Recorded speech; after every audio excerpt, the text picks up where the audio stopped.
layong dapit sa Amerika. I grew up as an unbeliever. Minako siya nga dili gyud magtotoo. I didn't believe God. I believed science. O dili siya tumutuo sa Ginoo. Amo tong sarili. Science daw, science. Ayo. Lahi na siya kinagdan. And my parents did not like God.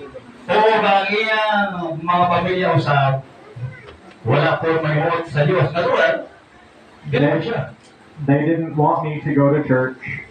O dili po musugot nga ba tugro siya simbahan. They would get so mad when missionaries would come to our house. Kunya ko na ay magsangyaw, maduktok sa mga husband malay, ilon ng mga Masuko daw yung parents. And so Mad, masuko. that's how I lived my life.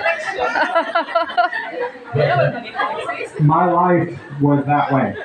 ang iyang kinabuhi sa mayadtong mga dalan.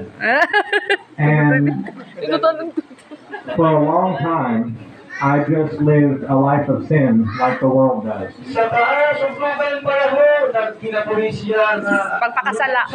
Amen. And until one brother Apad sa ka igsoong laki. Tabang. came into my life to work with me at my work. Nakaubaliya sa iyang panagao. And he told me the gospel. Kaya nag-istorya ay sila mapadapit sa Ebanghelyo. Amen. Pero at the same time, Apan sa maghapon na itong panahonan, the devil knew that I was being given the gospel. na itong panahon na ang yawa ng palo nga siya makatuon na naroon sa Ebanghelyo. And so the devil was coming to my house and he would attack me. Kunya ang maong yawa, Ingat ko bisulod siya ng sa panimalay, kunya giatake siya. I was sleeping one night So sa kagabi nga natulog siya, and the devil or a demon came into my room. ang yawa o ang demonyo misulod sa iyang kwarto. And pinned me down to the bed. Kunya giduot siya sa iyang higaan. Oh, bangungot to, bangungot. I couldn't breathe. Dili siya makaginhawa. Maghamos-hamos si tao siya. I couldn't move. Dili ko siya kaliho. And I got scared. Nahadlok siya. And the only thing that I could do was say, Jesus. Kunya ang usalang nga butang na iya nahimo na lintod. Jesus!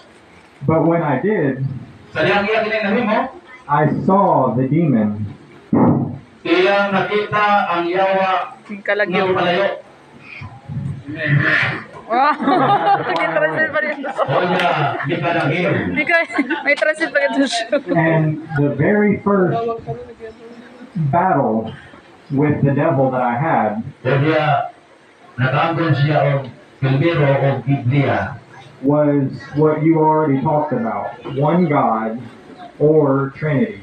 Yes, sama sa atong gilitat ganiha, nakita nga mga magtutuo nga tinuod, mo'y nagsimba lang sa usa ka Dios, dili duha tulo. And I had one brother, Corey Scott, Na siya sa eksulong lalaki, telling me one day, nga nagtudlo sa iya mapadapit sa pagtulunan sa